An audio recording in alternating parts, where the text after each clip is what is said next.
working on cities for the last 15 years or so, looking at cities in new ways. This work over here is called transactional objects, and these are objects which come up in cities to allow the cities to settle. We are from Mumbai, so these are objects which are specific for Mumbai in India.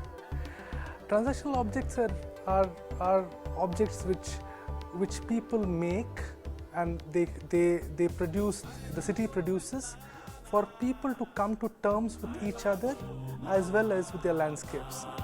For example, the one behind us is a 1-foot shop which is very typical of Mumbai. It occupies a wall, it comes 1 foot out and 1 foot inside the wall.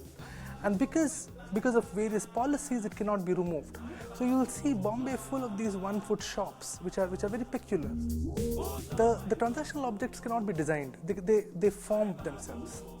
They change constantly because the city changes constantly. In this work, what we are trying to do is trying to kind of speculate what would be the next change, next transformation. So this is the bench ladder, okay, and these are the 2 states in which it is.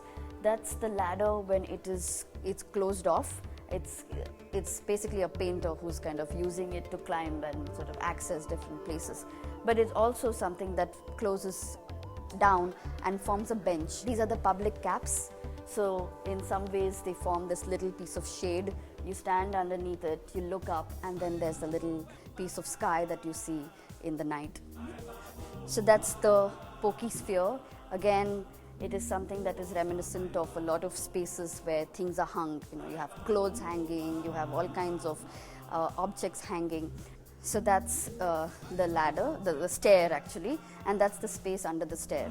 And this is again something that we see often, that there are spaces under flyovers, under staircases, which are claimed, right, which are kind of used, again transcending this kind of ideas of property regimes in the city. That is again a day and night shop. So when the shop closes, there is the pokey surface on the top, which then becomes the space that is used to hang things and get occupied. And that's the astrologer's chair, right? The astrologer's chair, where the astrologer is sitting above the kind of mundane everyday city. And in some ways it also talks about the fact that people live that other life which is kind of transcendental. In cities, people do a variety of things.